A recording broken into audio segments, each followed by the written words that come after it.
Listo, vamos ahora a hablar de síndromes displásicos, que sería el que nos está pendiente y después leucemias agudas. Quise hacer en el orden en el que hemos visto, ir haciendo las explicaciones. Entonces, listo.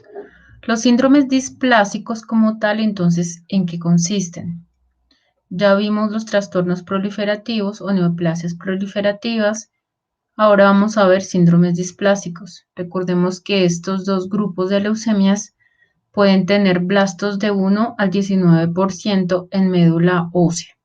Y si no se tratan a tiempo o llevan mucho tiempo los pacientes como tal con estas leucemias, pueden volverse leucemias agudas.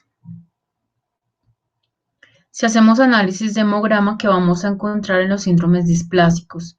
Básicamente se caracterizan por citopenias.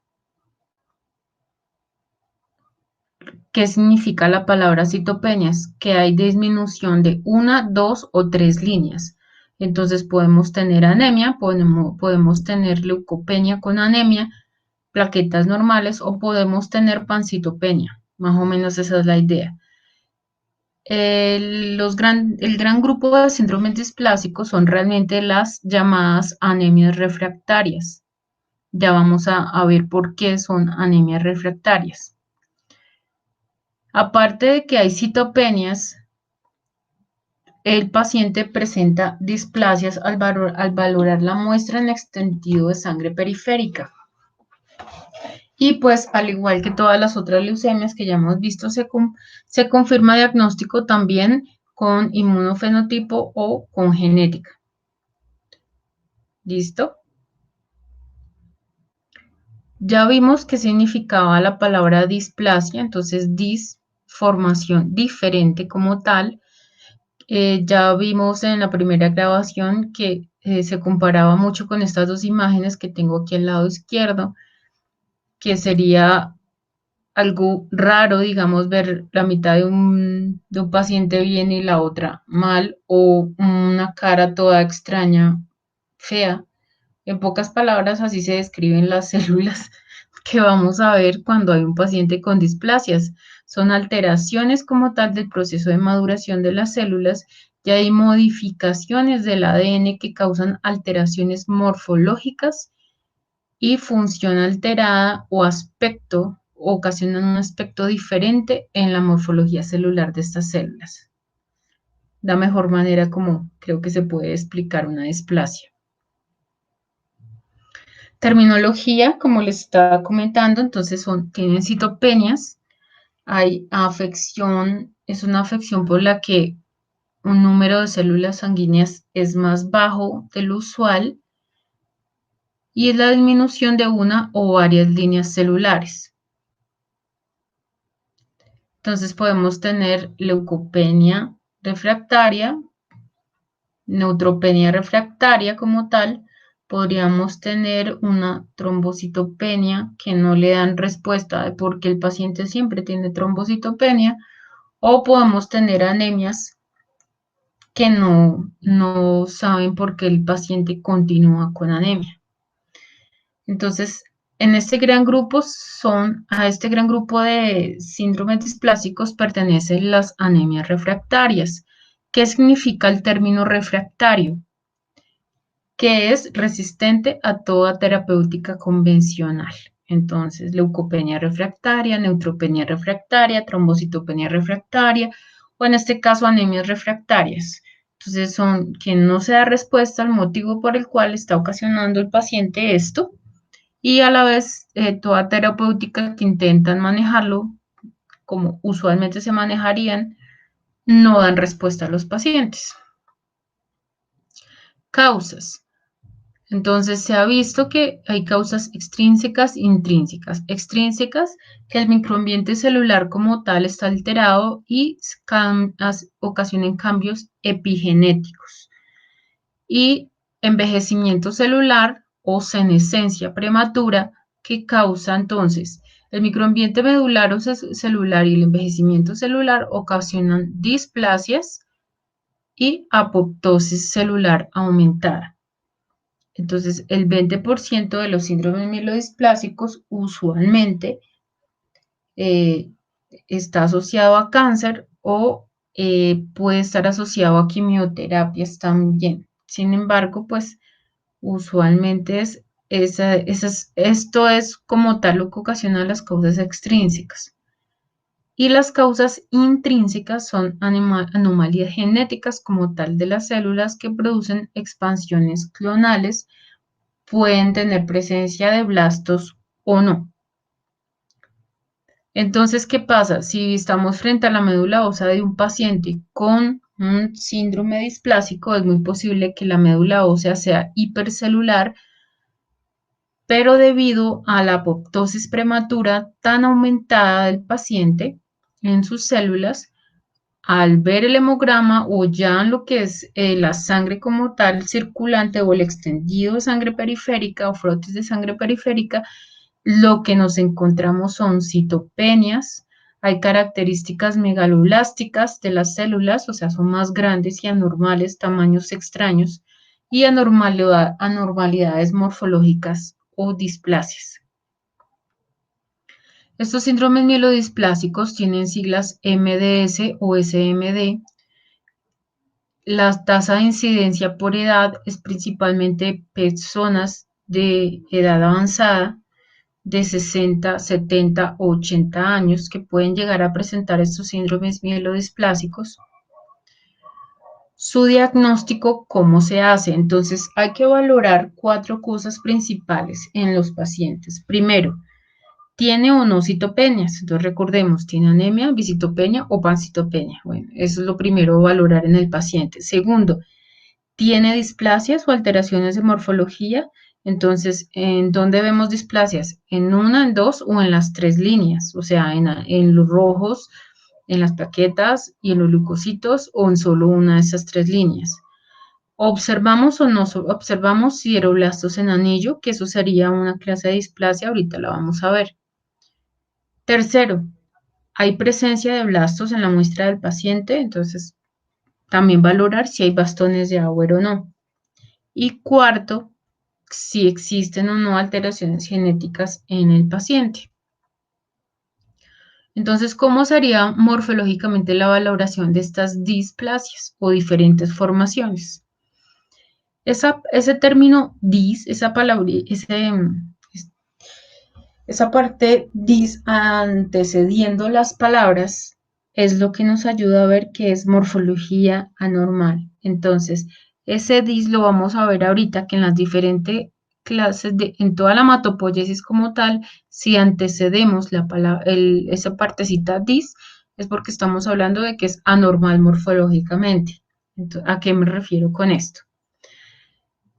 Vamos a ver, nosotros ya usamos la hematopoiesis como tal, pero entonces cuando hablamos de diseritropoiesis es porque hay anormalidades en la eritropoiesis. Cuando hablamos de disgranulopoiesis hay anormalidad en la granulopoiesis o dismegacariopoliosis o distrombopoiesis.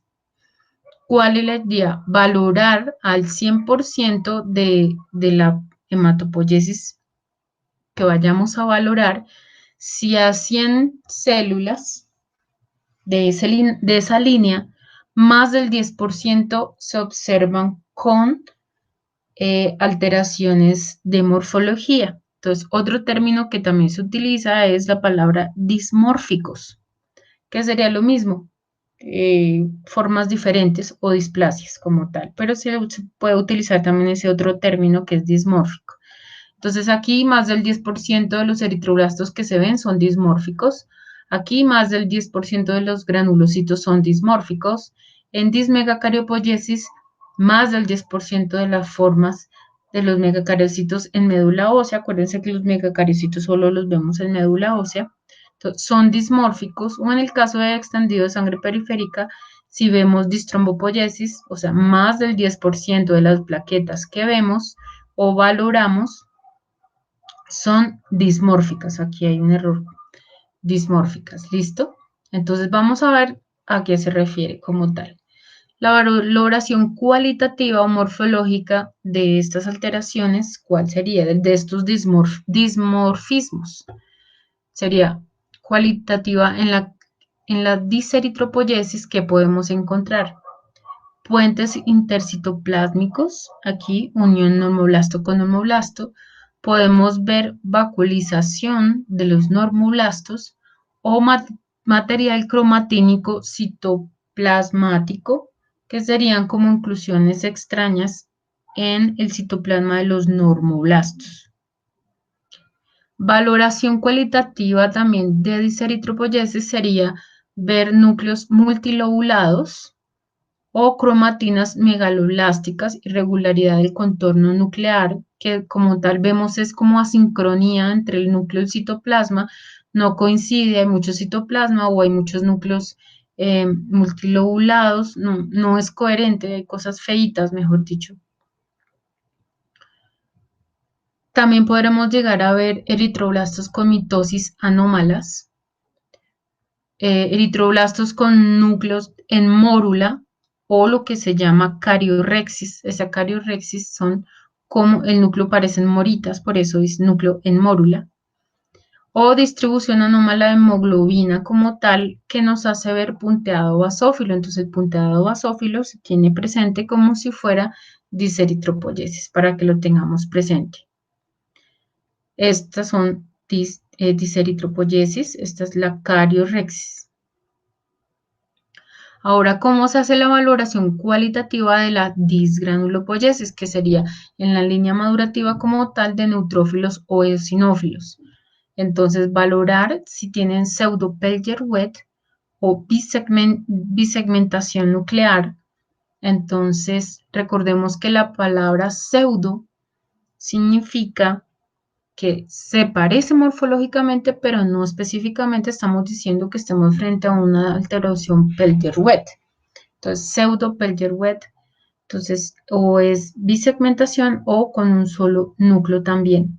Podemos observar núcleos en anillo, completamente redondito, o con una unión aquí de un hilito uniendo un pedazo del otro con el núcleo, que lo hace que esté redondo realmente, como una dona, se puede ver, con núcleo en espejo, dos núcleos uno enfrente del otro, o hipersegmentación, que sería lo que ya hemos visto también en las anemias megaloblásticas, en los núcleos hipersegmentados. Recuerden que también tienen nombre de macropolicitos.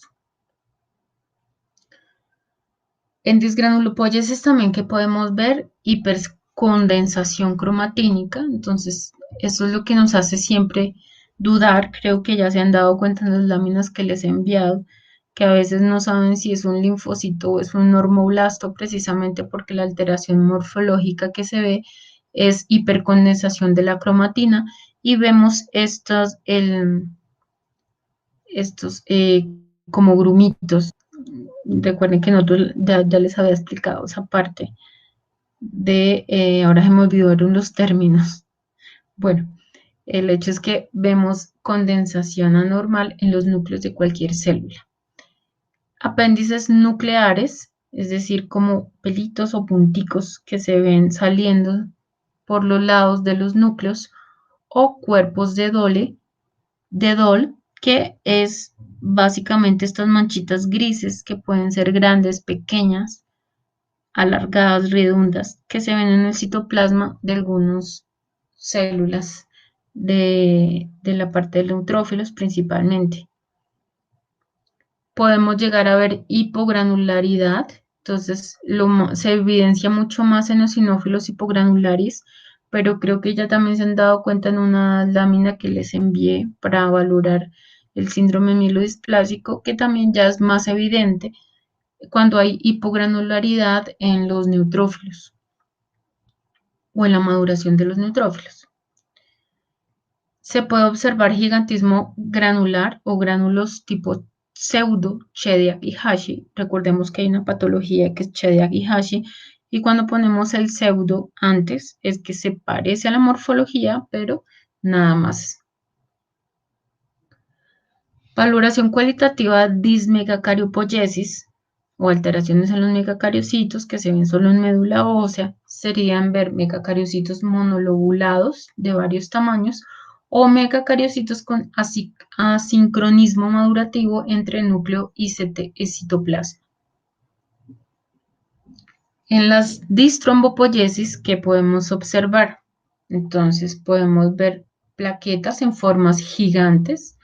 Realmente esta imagen que acá no asemeja a lo que es una gigante, pero esta que tenemos aquí a este lado sí, es una macroplaqueta, pero es gigante porque si vemos supera incluso 2, 3, 4, el tamaño de 4 o más glóbulos rojos, por eso es gigante.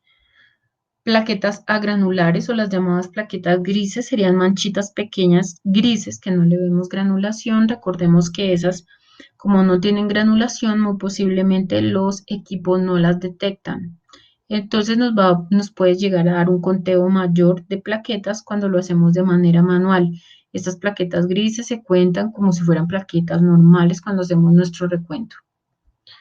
Plaquetas con pseudonúcleo, entonces este es un ejemplo, este es otro ejemplo, que a veces ustedes empiezan a dudar, ay, ¿qué es esto? Pero realmente parecieran que tuvieran núcleo, pero no, por la granulación ya nos vamos dando cuenta que son plaquetas realmente. O plaquetas con vacuolas y pseudópodos. Estas serían distrombopoyesis. Sideroblastos en anillo, ¿qué es?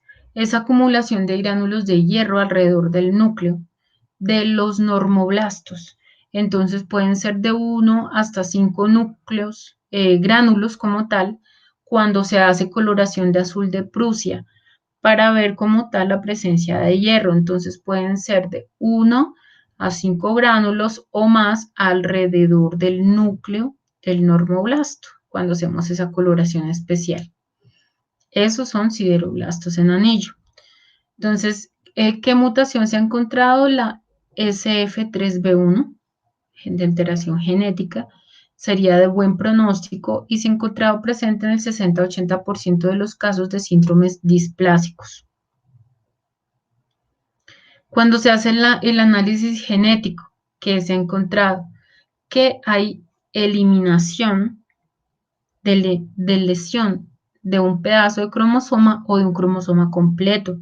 Entonces, hay eliminación de lesión del brazo largo Q de uno de los cromosomas, o el cromosoma 5, o el 7, o el 20. En estos pacientes se ha visto que pueden tener pérdida completa de un cromosoma, se ha visto pérdida del cromosoma 5 o 7 también, o se ha visto trisomía, entonces 3 cromosomas, 8. El más común es la de lesión 5Q, que es la que más he encontrado pues, en síndromes displásicos como tal. ¿Cómo se clasifica? Básicamente estas siglas nos ayudan, si reconocemos las siglas como tal, nos ayuda a identificar qué encontramos en cada clasificación. Entonces, CRDU es de citopenia refractaria con displasia unilínea. Entonces, vamos a ver citopenias, vamos a ver que pues la palabra refractaria ya sabemos qué significa. Displasias unilínea, entonces solamente vamos a ver dismórficas, células de una sola línea, muy posiblemente de la línea eritroide nada más. ARSA es anemia refractaria con sideroblastos en anillo. Entonces ya sabemos que son los sideroblastos en anillo, se identifican con coloraciones especiales. Hay displasias o dismorfismo como tal en la línea eritroide únicamente, por eso es anemia como tal, anemia refractaria, pero vemos sideroblastos en anillo. CRDM es citopenia refractaria. Entonces, acuérdense que citopenia refractaria ya no es solamente una línea la que está disminuida, no solo la línea eritroide. Puede ser otra línea o ser pancitopenia. Citopenia refractaria, displasia multilínea. Entonces vamos a ver posiblemente una, dos o las tres líneas disminuidas, pancitopenia, y aparte de eso vemos displasias en al menos dos líneas. AREP1 y AREP2, anemia refractaria con exceso de blastos 1 y anemia refractaria con exceso de blastos 2. ¿Qué se diferencian las dos? Son anemias. Anemias como tal pueden tener citopenias, o sea, una, dos o tres líneas disminuidas, displasias multilinaje, que serían anormalidades morfológicas o dismorfismos tanto de línea de los eritrocitos de las plaquetas como de los leucocitos.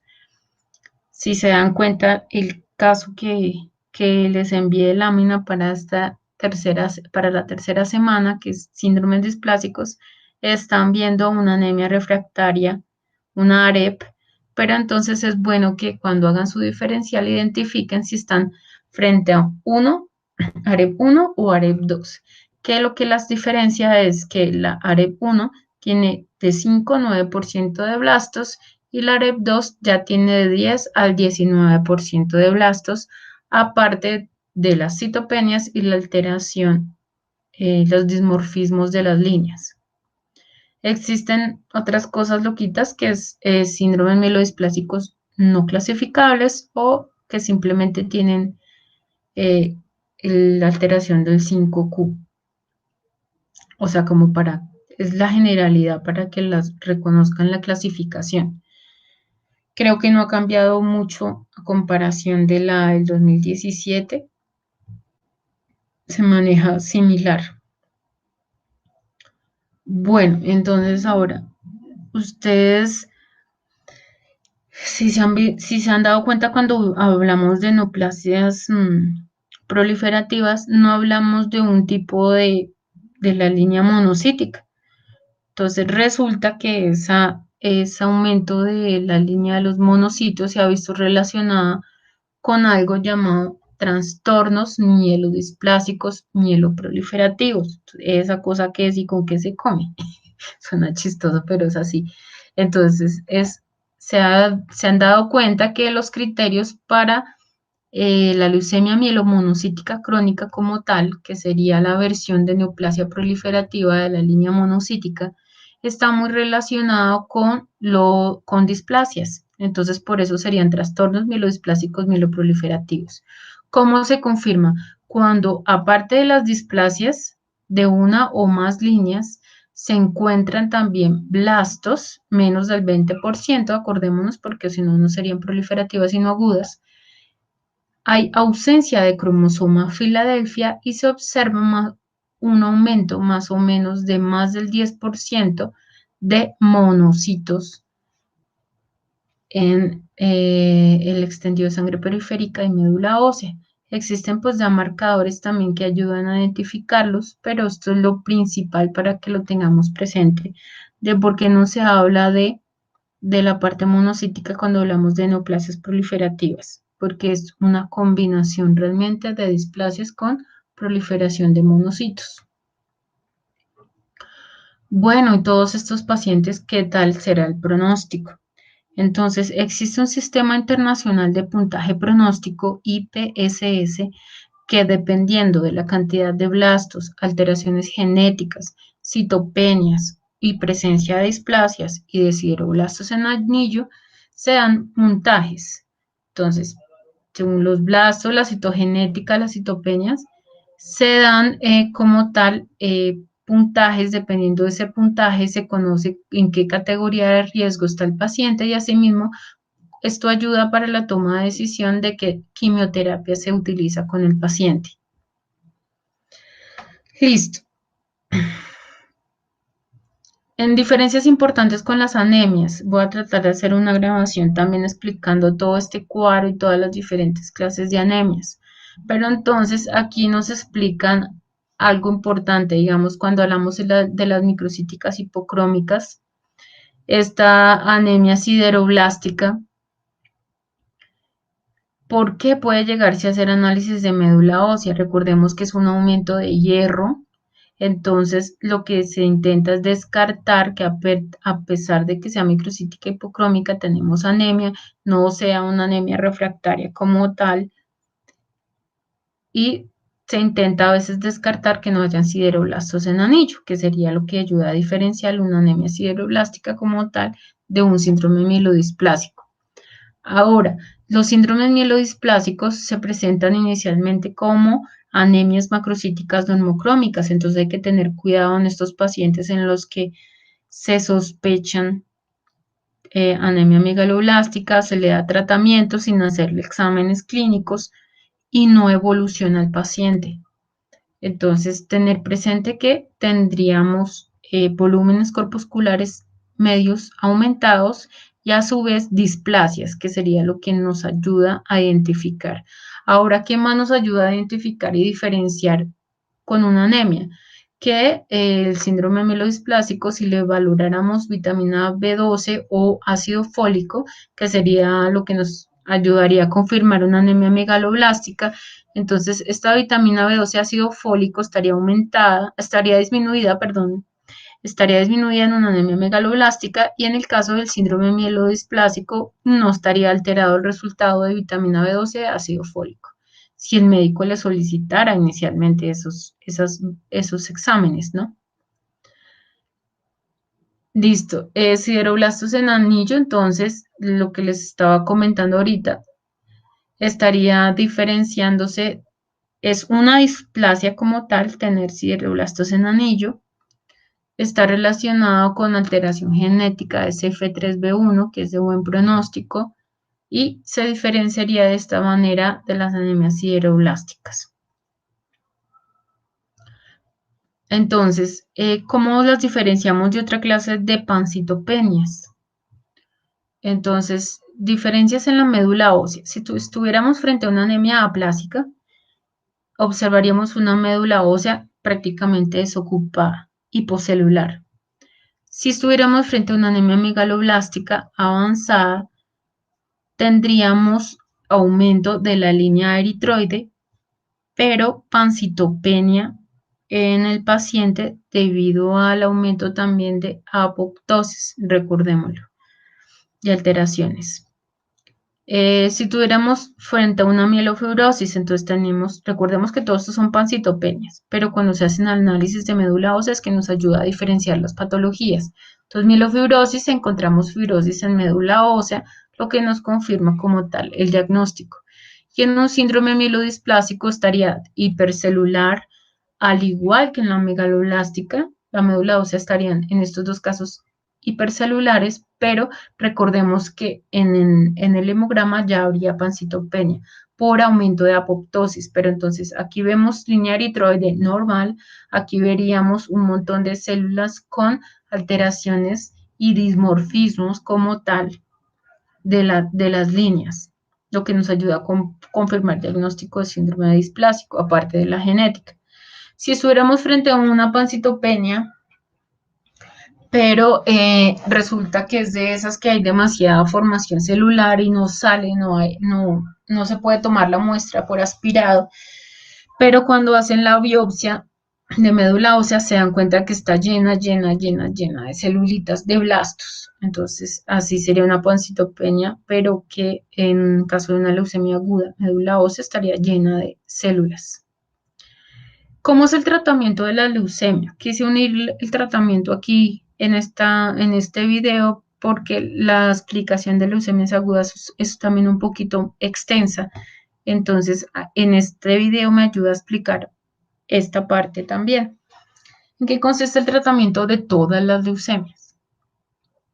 Entonces, cuando hay células tumorales, ¿qué hace el médico? Cuando es un cáncer en algún órgano, pues intentan cortar o hacer cirugía al paciente, intentan quemar con químicos como tal las células, que sería la quimioterapia, y quemar con radiación, que sería la radioterapia. Usualmente en el caso de las leucemias lo que se utiliza es usar las quimioterapias. Ahí es importante tener presente la siguiente terminología. Vamos a ver varias palabras. Remisión. Cuando un médico le habla de remisión a un paciente, ¿qué quiere decir? Que la quimioterapia ayudó a disminuir y a desaparecer los signos y síntomas de cáncer. Eso es, el paciente entró a remisión, o sea, sí se está viendo la mejoría.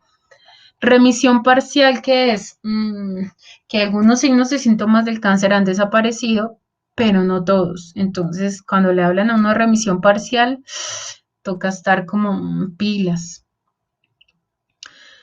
Se debe hacer un estudio de identificación de enfermedad mínima residual. ¿Qué es eso? Siglas EMR o MRD.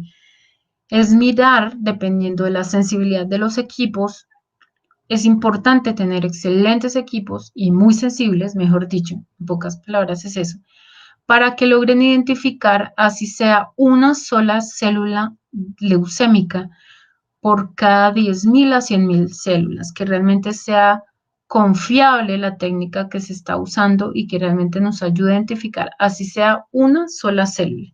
Entonces, cuando se hace el estudio de enfermedad mínima residual y no se encuentran células cancerígenas, podemos hablar de remisión completa. Entonces, remisión completa, ¿qué es?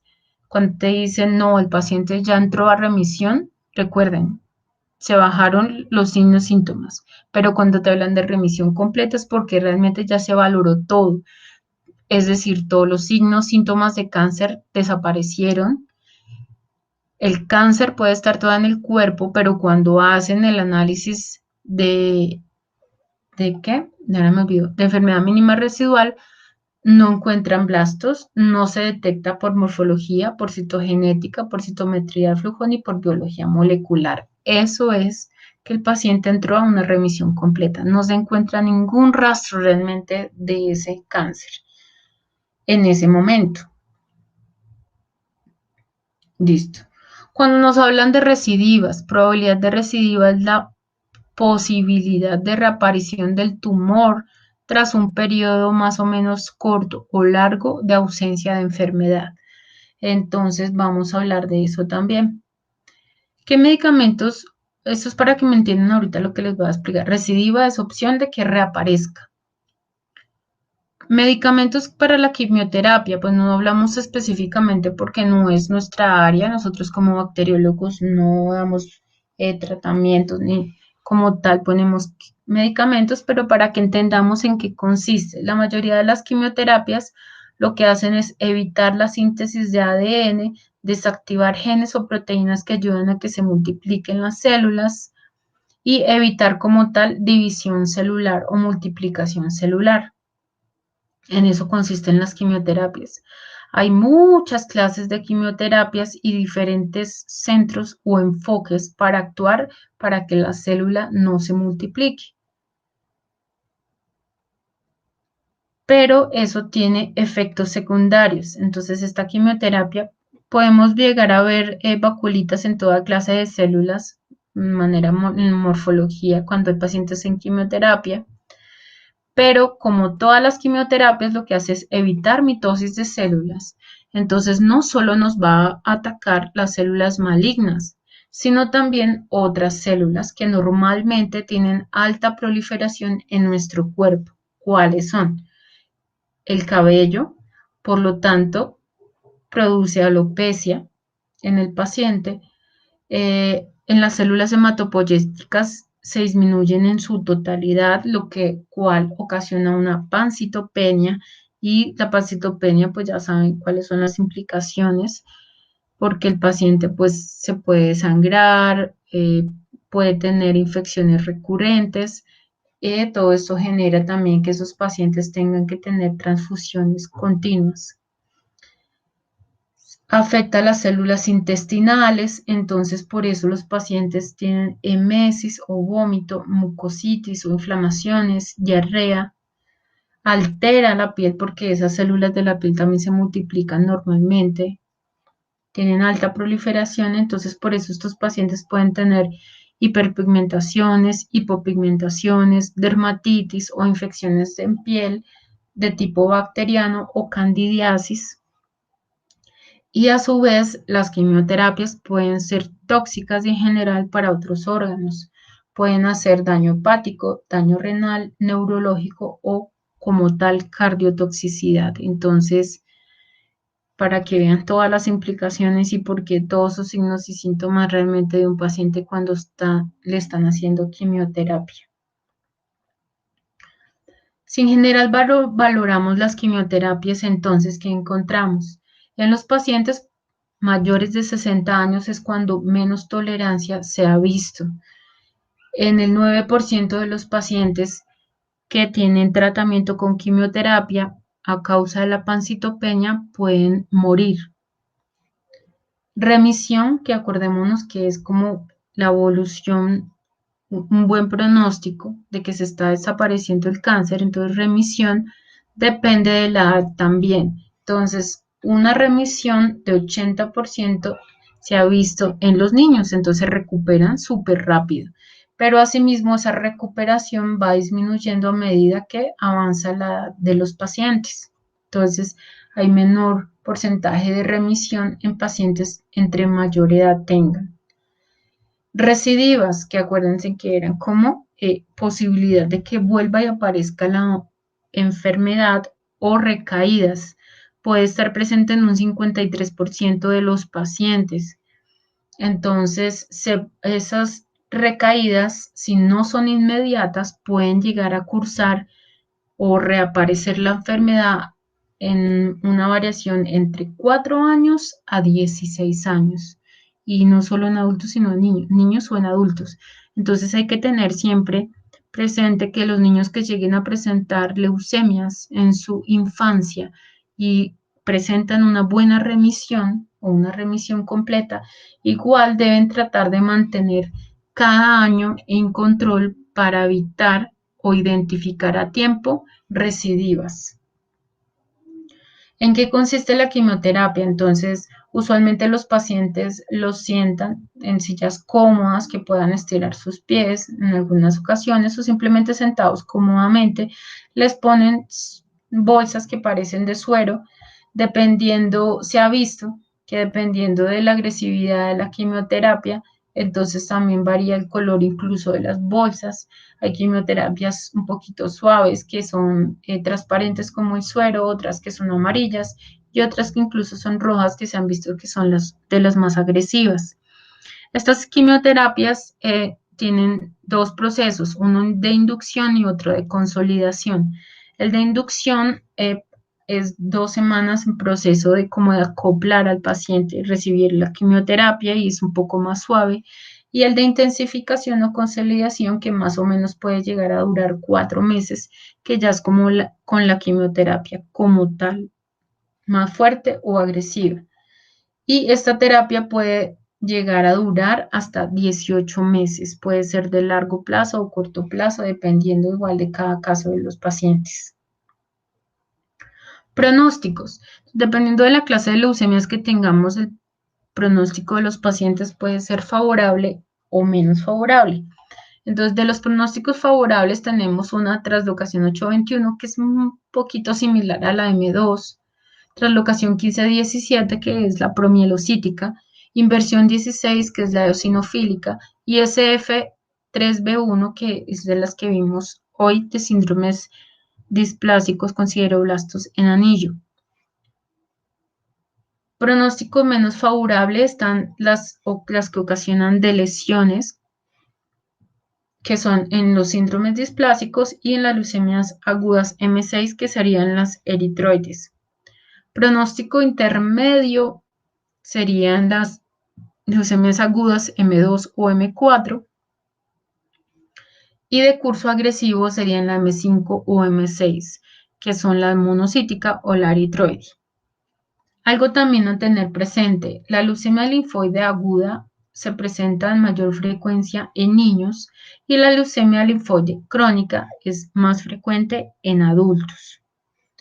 Se pueden hacer más exámenes de la enzima LDH, va a estar aumentada, los factores de coagulación pueden salirnos anormales, electrolitos anormales. En general, es muy posible en estos pacientes que cualquier examen que le hagamos de más no nos dé muy normal realmente.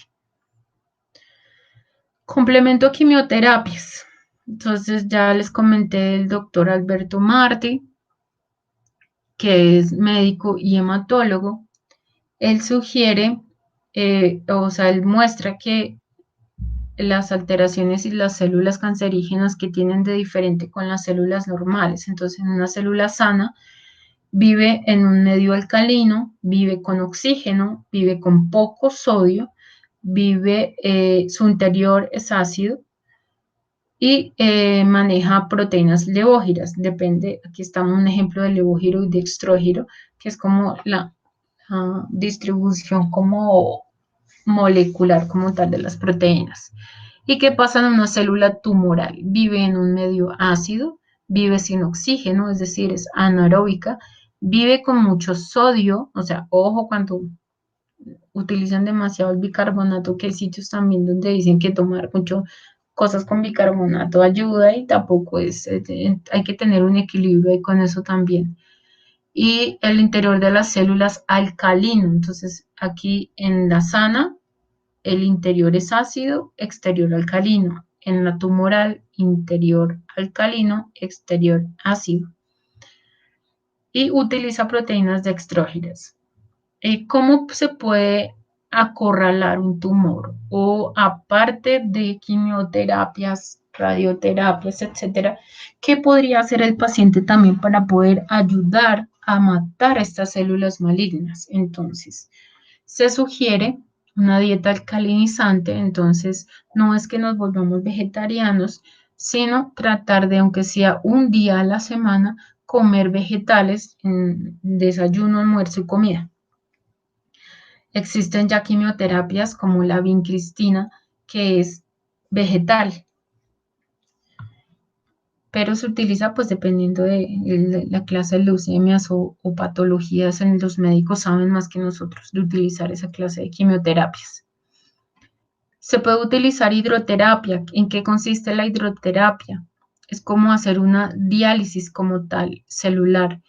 Por ósmosis ayuda a que todas las células eliminen las toxinas y todo lo que tienen dentro tóxico. ¿Cómo se hace esto? Es como una especie de baño termal. Pero entonces si no tenemos tina como tal para todo el cuerpo, podemos de pronto hacer seguido baños en los pies como hidroterapia en nuestra casa. ¿En qué consiste? Más o menos son 20 gramos de sal marina por litro de agua. Calentar esta agua hasta 38-50 grados centígrados, que el cuerpo la tolere, pero debe ser una temperatura mayor del cuerpo, o sea, mayor a 37 grados centígrados, tolerable, y quedar dentro del agua sumergido mínimo 20 minutos. Y eso se puede repetir a diario.